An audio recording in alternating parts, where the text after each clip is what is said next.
Hello everyone, welcome back. Today let's solve the fifth top coding interview question from 48 Leetcode top coding interview questions using Python.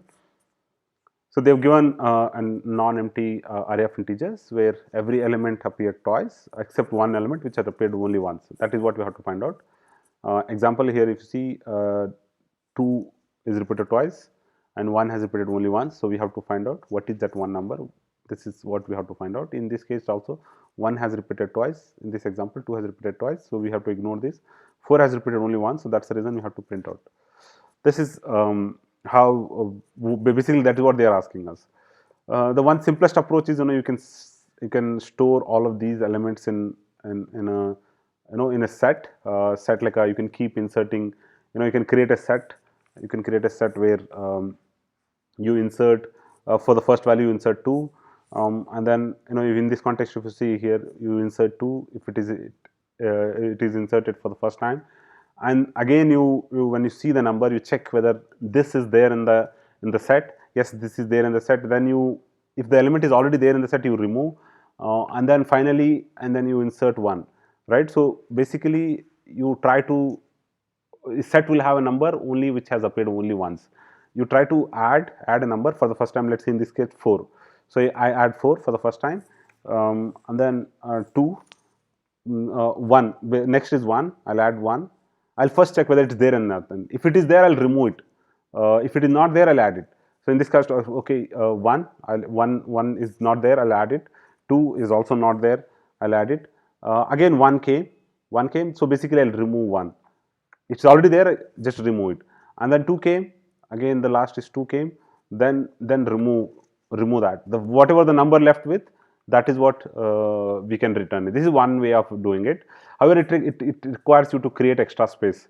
The one of the easiest approach is you can use something like a XOR operation, XOR exclusive or logical operation, where you represent these numbers into binary representation and you multiply each number, and then finally when you multiply XOR of multiply this number with this. So when you multiply XOR of the same number, you will get 0. So you will not find any number corresponding to this number.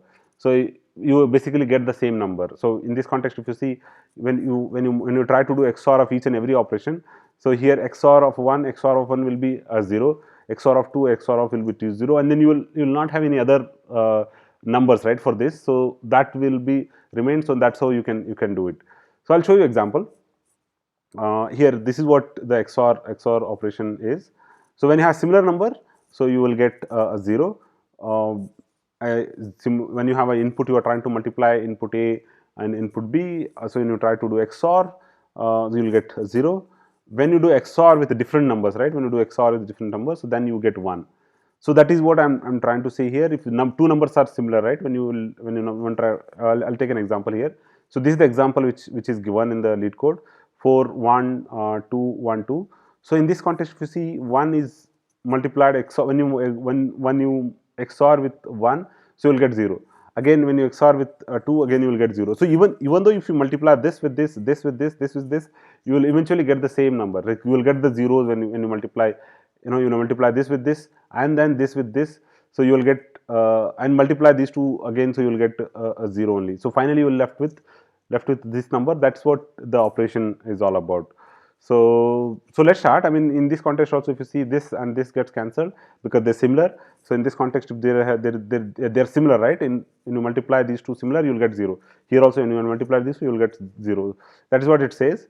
Similar numbers will be when you do XOR, so you will get 0, and you will not get a similar number for this. So that is what it will remain. When you multiply top to bottom also, you will get the same number. When you multiply, as in when you XOR a number, you will also get the same number. So this is same simple logic. So what I'll do is I'll start with 0. I'll say something like a result equal to 0, and then for each element in nums, I'll simply result equal to, I'll multiply n a cap operator, shift 6 above 6 you will have this a result. I'll multiply each number with result, and I think they are asking us to return. I'll return result. That's all. It's simple as this. This is nothing but XOR operator. So let's test. Let's run the code. See the test cases are matching. Yeah. So this is the expected output, your answer, and then expected answer. Let's submit. Yeah, it got accepted. It's an easy problem as usual, but it will be tricky if you it will be tricky to think at that point. If interviewer asks you to think about operations like XOR, it comes with practice. Similar problems you can solve when you are dealing with, if you know further more about logical operations. There are lots of other problems also solved using this, especially binary operators. Mathematical related problems you can solve using, when you convert the numbers into binary form. There are lots of coding interview questions within that. So this is one of them, to identify a number which has repeated only once in an array. That's all, guys. Thank you for watching. See you in the next video.